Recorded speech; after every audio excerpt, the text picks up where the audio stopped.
ராஜ்யத்துக்குள்ள வந்தா பற்றாக்குறை பட்ஜெட்டே கிடையாது. என்னைக்கு இயேசுவை ஆண்டவராக ஏற்றுக்கொண்டீர்களோ அன்னைக்கு நீங்க ஆசாரியர்களும் ராஜாக்களுமா இருக்கிறீர்கள். ஆமென். எல்லா நன்மைகளையும் நீங்கள் சுதந்திரிப்பீர்கள். நாமத்தினாலே நான் உங்களை வாழ்த்துகிறேன், உங்களை ஆசீர்வதிக்கிறேன். நீங்கள் வாழ்த்தப்பட்டவர்களாக ஆசீர்வதிக்கப்பட்டவர்களாக இருக்கிறீர்களாக. ஆமென். தேவன் நம்மோடு இருக்கிறார். ஆமென். தேவன் பெரிய காரியங்களை நமக்கு செய்கிறார். ஆமென். நான் கர்த்தருடைய வார்த்தையை கொடுப்பதற்கு முன்பாக ஒரு விசுவாச அறிக்கை சொல்ல விரும்புகிறேன். உங்கள் சொந்த கரங்களிலே உங்கள் சொந்த வேதாகமத்தை எடுத்துக் கொள்ளுங்கள். நான் சொல்லுகிற வண்ணமாக சொல்லுங்கள். இது என்னுடைய பரிசுத்த வேதாகமம். இந்த பரிசுத்த வேதாகமம் என்னை யார் என்று சொல்லுகிறதோ அந்த ஆள் தான் நான்.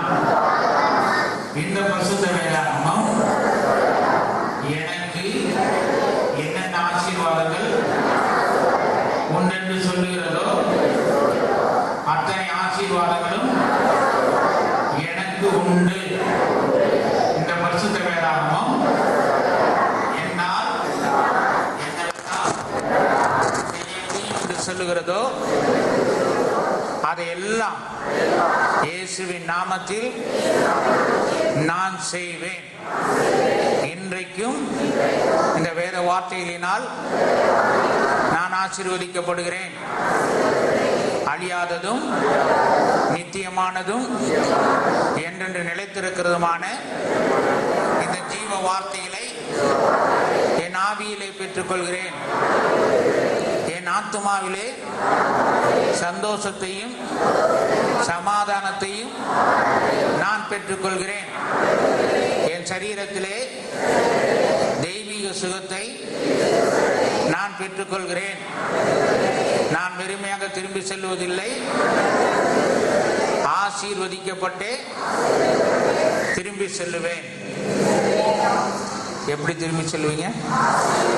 ஆமா, பக்கத்துல பார்த்து கை கொடுத்து சொல்லுங்க. நீங்க ஆசீர்வதிக்கப்பட்டே திரும்பி செல்லுவீர்கள். நீங்க ஆசீர்வாதத்திற்கு தப்பவே முடியாது. இயேசுவை ஆண்டவரும் இரட்சகருமாக ஏற்றுக்கொண்டவர்கள் ஆசீர்வாதத்திற்கு தப்பவே முடியாது. இயேசுவை உங்களையும் பிரிக்க முடியாது. ஆசீர்வாதத்தையும் உங்களையும் பிரிக்க முடியாது. ஆமென். நான் உங்களை விட்டு விலகுவதில்லை. உலகத்தின் முடிவு பரியந்தம் சகல நாட்களில் இயேசு வர வரையில் நம்மோட தான் இருப்பார். ஆமென். நான் உங்களை விட்டு விலகுவதில்லை. ஆமென். இன்றைக்கு இந்த 3 தினங்களும் புதிய உடன்படிக்கை குறித்து நாம் அதில் உள்ள ஆசீர்வாதங்களை குறித்து அதில் நமக்கு என்னென்ன காரியங்கள்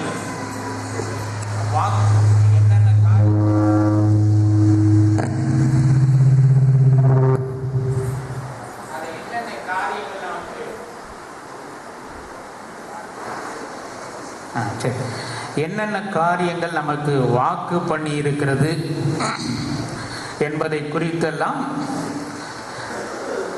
புதிய உடன்படிக்கையின் அடிப்படையில் இந்த அறிவு நமக்கு வரும் பொழுது நாம் பாதுகாக்கப்பட்டவர்களாக இருக்கிறோம். நம்முடைய விசுவாசம் வல்லமை உள்ளதாக மாறுகிறது.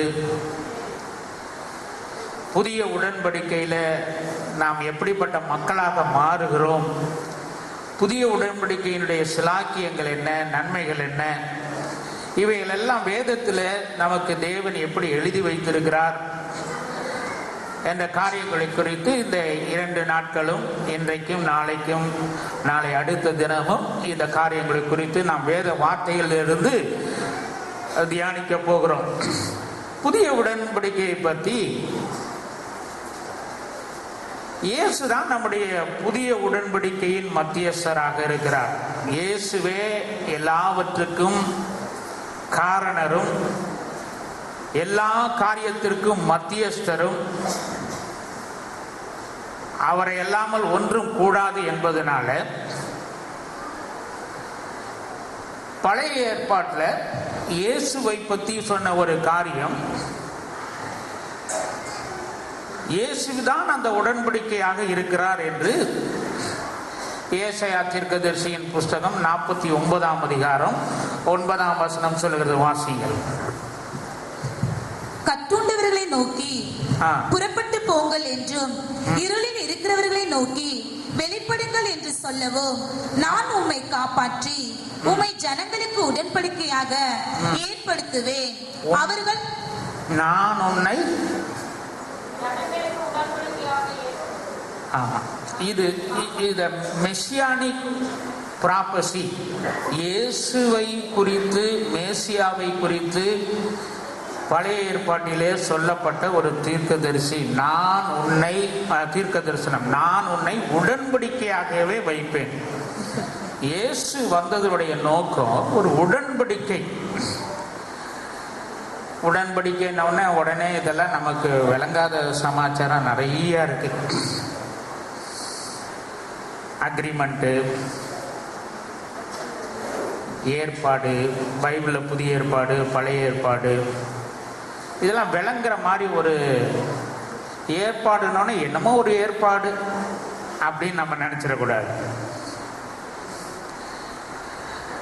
நான் திருச்சியில் படித்தப்ப எங்கள் சொந்த ஊர் துறையூர், எங்கள் தாத்தா தான் எனக்கு ஃபீஸ் கட்டுவார். எங்கள் சொந்தக்காரங்கெல்லாம் நிறையா பஸ்ஸில் டிரைவராக தான் இருந்தாங்க.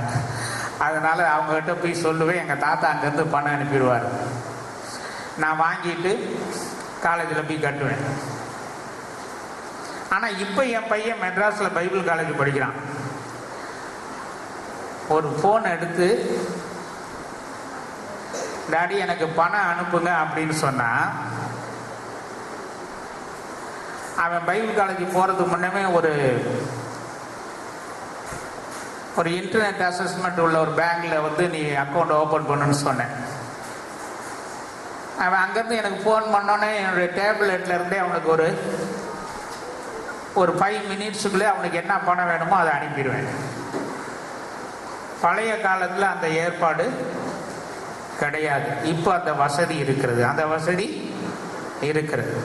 பழசை காட்டிலும் புதுசு ரொம்ப நல்லா இருக்கு. பழசை காட்டிலும் அது விளங்குற மாதிரி சொல்கிறேன், வேற ஒன்றும் கிடையாது. அப்போ புதிய ஏற்பாடு அப்படின்னு இயேசு ஆண்டவர் எங்கே இதை சொல்லுகிறார் என்றால், மத்தேயு 26ஆம் அதிகாரம் 26ஆம் வசனத்திலிருந்து 28ஆம் வசனம் வரலும் வாசிக்கிறோம். அவர்கள் போஜனம் பண்ணுகையில் இயேசு அப்பத்தை எடுத்து ஆசீர்வதித்து அதை பிட்டு சீசர்களுக்கு கொடுத்து, எது கொடுத்துங்க? சீசர்களுக்கு கொடுத்து, நீங்கள் வாங்கி புசியுங்கள், இது என்னுடைய சரீரமாய் இருக்கிறது என்றார். பின்பு பாத்திரத்தை எடுத்து ஸ்தோத்திரம் பண்ணி அவர்களுக்கு கொடுத்து, நீங்கள் எல்லாரும் இதிலே பானம் பண்ணுங்கள், இது பாவ மன்னிப்பு உண்டாகும்படி அநேகருக்காக சிந்தப்படுகிற புதிய உடன்படிக்கைக்குரிய என்னுடைய ரத்தமாய் இருக்கிறது. அப்ப உடன்படிக்கையில ஒரு ரத்தம் இருக்கிறது. புதிய உடன்படிக்கைக்குரிய இரத்த உடன்படிக்கை. இரத்த உடன்படிக்கையை மாற்ற முடியாது. ரத்தம் சொன்னாவே பயம் வந்துடும். சில பேருக்கு ரத்தத்தை பார்த்த உடனே மயக்கம் வந்துடும். ரத்தம் ஒரு இடத்துல ரத்தம் சிந்தப்பட்ட இடத்த போய் பார்க்குறப்போ ஒரு பயம் வந்துடும். ஆண்டவர் எதுக்கு இந்த இரத்த உடன்படிக்கையை செய்தார்? ஏன் அவர் உடன்படிக்கை செய்கிற தேவனாக இருக்கிறார்? நம்முடைய தேவனுக்கு உடன்படிக்கையை காக்கிற தேவன் என்று பெயர் இருக்கிறது. உடன்படிக்கையை காக்கிற தேவன் என்று பெயர் இருக்கிறது. வாசியுங்கள், சங்கீதம் 89ஆம் அதிகாரம் 33ஆம் வசனம். ஆனாலும் என் கிருபையை அவனை விட்டு விலக்காமலும் என் உண்மையில் பிசகாமலும் இருப்பேன். என் உண்மை பிசகாமலும் இருப்பேன். உண்மையை பிசகாமலும் இருப்பேன். பிசகாமல் என்னது? அப்படியே முழுமையா என் உடன்படிக்கையை மீறாமலும் என்ன சொன்னாரோ அதபடி செய்கிறவர் தான். உடன்படிக்கையை மீறாமலும் என் உதடுகள் விளம்பினதை மாற்றாமலும் இருப்பேன். நான் சொன்னதைப்படி செய்கிற தேவனாக இருக்கிறேன். என் உடன்படிக்கையை மீறாமலும் என் உதடுகள் விளம்பினதை மாற்றாமலும் இருப்பேன். அவர் நேற்றும் இன்றும் என்றும் மாறாத தேவன். என்ன உடன்படிக்கை பண்ணுகிறார்? வேதத்தில் பழைய ஏற்பாட்டிலையும் புதிய ஏற்பாட்டிலையும் 305 முறை உடன்படிக்கை என்ற வார்த்தை வருகிறது. எத்தனை தடவை வருது? தமிழ் பைபிளில் 305 முறை அப்படி வருகிறது உடன்படிக்கை என்ற வார்த்தை. தேவன் உடன்படிக்கை செய்யும் பொழுது ஒரு 7 விதமான உடன்படிக்கை சொல்லுவாங்க. அதுல முக்கியமா 3 உடன்படிக்கை சொல்லுவாங்க. இப்படி நிறைய காரியங்களை சொல்றாங்க வேத பண்டிதர்கள் எல்லாம். ஆண்டவர் மனிதனோடு உடன்படிக்கை செய்யும் பொழுது மிகச்சிறந்த ஒரு உடன்படிக்கையில் ஆபிரகாமுடைய உடன்படிக்கை, ஆபிரகாமோடு தேவன் செய்து கொண்ட உடன்படிக்கை. பிறகு மோசேயோடு உள்ள இந்த பழைய உடன்படிக்கை என்று நாம் சொல்லுகிறோம். புதிய உடன்படிக்கை இயேசு நமக்காக உருவாக்கின காரியமாக இருக்கிறது. இந்த புதிய உடன்படிக்கை இது ஒரு ரொம்ப கடினமான ஒரு உபதேசம் என்று நாம் நினைக்க வேண்டியதில்லை. ரொம்ப விளங்கத்தக்கதாக தான் இயேசு ஆண்டவர் இதை சொல்லி இருக்கிறார், இதை நமக்கு செய்திருக்கிறார். இயேசு எதெல்லாம் நமக்கு செய்திருக்கிறாரோ அதை மிகவும் எளிமையாக நாம் பெற்றுக்கொள்ளும்படியாக தான் செய்திருக்கிறார். ஆமென். ஏன்னா வேதத்தில் இயேசு ஆண்டவர் பேசும் பொழுது மார்க் 4ஆம் அதிகாரம் 33ஆம் வசனத்தில் அவர்கள் கேட்கத்தக்க திராணிக்கத்தக்கதாக பேசினார். எப்படிங்க? அவர்கள் கேட்டறியும் திராணிக்கத்தக்கதாக அவர்கள் இப்படிப்பட்ட அநேக உண்மைகளினாலே அவர்களுக்கு வசனத்தை சொன்னார். அப்ப ஆண்டவர் வசனத்தை சொல்லும் பொழுது விளங்குற மாதிரி தான் சொல்லுவார். ஆமென். இன்னைக்கு இந்த சப்ஜெக்ட் எல்லாம் உங்களுக்கு ரொம்ப நல்லா விளங்க போகிறது. அல்லேலூயா. நல்லா விளங்கும். உடன்படிக்கை என்னன்னா ஆண்டவர் நமக்காக ஒரு நல்ல ஏற்பாடை செய்திருக்கிறார். ஒரு நல்ல ஏற்பாடை அவர் செய்திருக்கிறார்.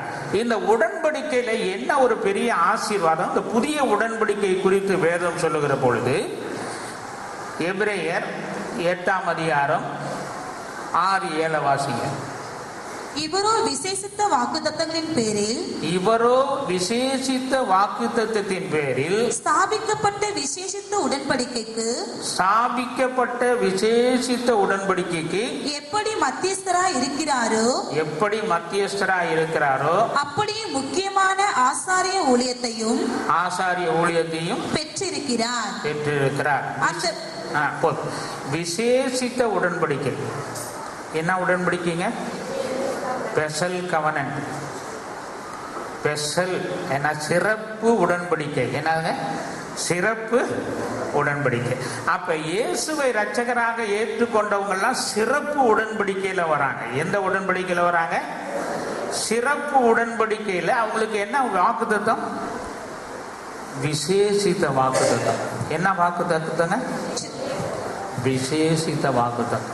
பழைய ஏற்பாட்டில் மோசையினோட உடன்படிக்கையின் அடிப்படையில் வர்றவங்க இவைகளை செய்கிறவன் இவைகளினாலே பிழைப்பான். இவைகளை செய்கிறவன் இவைகளினாலே பிழைப்பான். ஆனால் புதிய உடன்படிக்கை வரும் பொழுது கிருபையின் உடன்படிக்கையாக இருக்கிறது.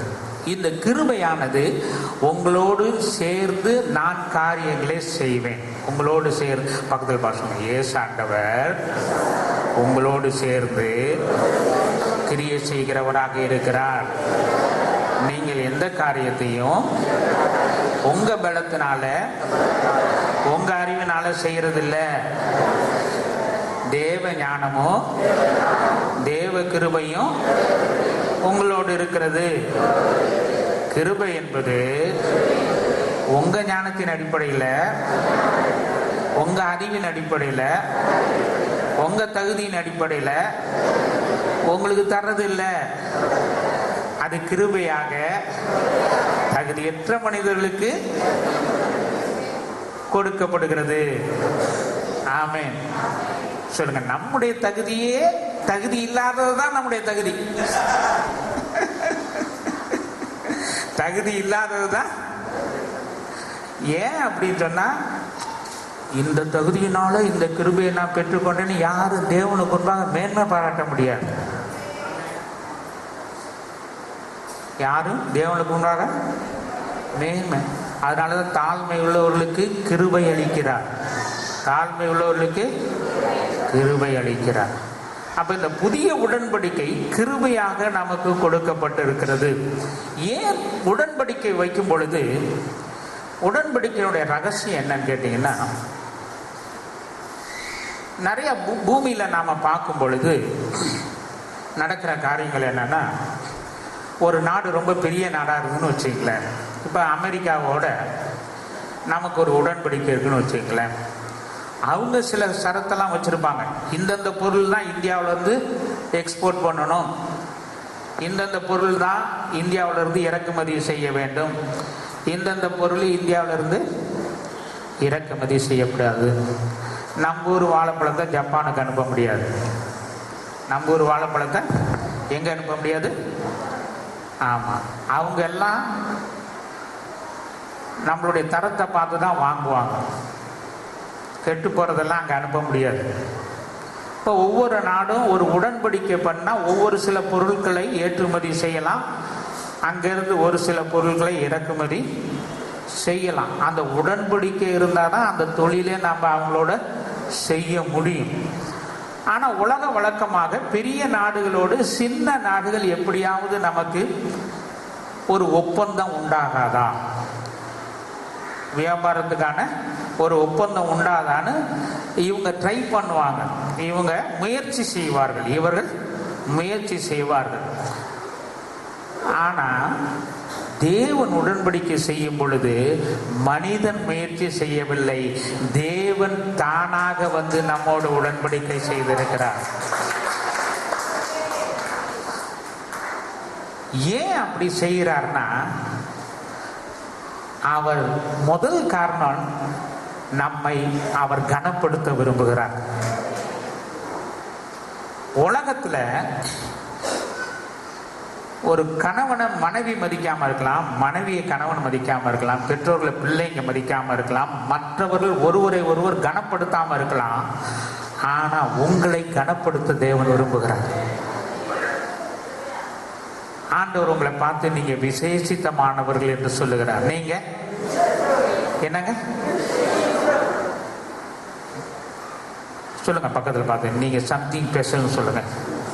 நீங்க சம்திங் ஸ்பெஷல், நீங்க விசேஷித்தமானவர்கள், நீங்க விசேஷித்தமானவர்கள். அது எப்படின்னு கேட்டீங்கன்னா, நம்ம மேல ரொம்ப கரிசனை உள்ள ஒரு தேவன் நமக்கு இருக்கிறார். என் பையன் ஸ்கூலுக்கு போறப்ப, காலேஜுக்கு போறப்பெல்லாம் என் மனைவி டெய்லி கேட்பா, அவட்ட எத்தனை இட்லி வைக்கட்டும், சட்னி வைக்கட்டுமா, சர்க்கரை வைக்கட்டுமா. நான் என் மனைவியை திட்டுவேன், நீ கொடுக்கறதான் வாங்கிட்டு போகணும், டெய்லி கேட்டுக்கிட்டு இருக்கிறீ, எதுக்கு கேட்டுட்டு இருக்க அப்படின்னு. ஏன்னா நான் படித்து வளர்ந்ததெல்லாம் ஹாஸ்டல்ல. ஹாஸ்டல்ங்கிறது காலையில் 2 கரண்டி கஞ்சி, மத்தியானம் 1 கப்பு சோறு அப்படிங்கிறது எனக்கு தெரியும். அது ஹாஸ்டல். டெய்லி இதே தான். நேற்று கேட்டேன், இன்னைக்கும் கேட்குறேன், நாளைக்கும் கேட்பியா? நீ கொடுக்கறத அவன் சாப்பிடும். அவன் சொல்லுவான், அவனுக்குன்னு ஒரு விருப்பம் இருக்குது, அவனுக்குன்னு விருப்பம் இருக்குது. அவன் என்ன விரும்புறானோ அதை செஞ்சு கொடுக்கறது தான் நான் இருக்கிறேன் அப்படின்னா. அதான் தாயினுடைய அன்பு.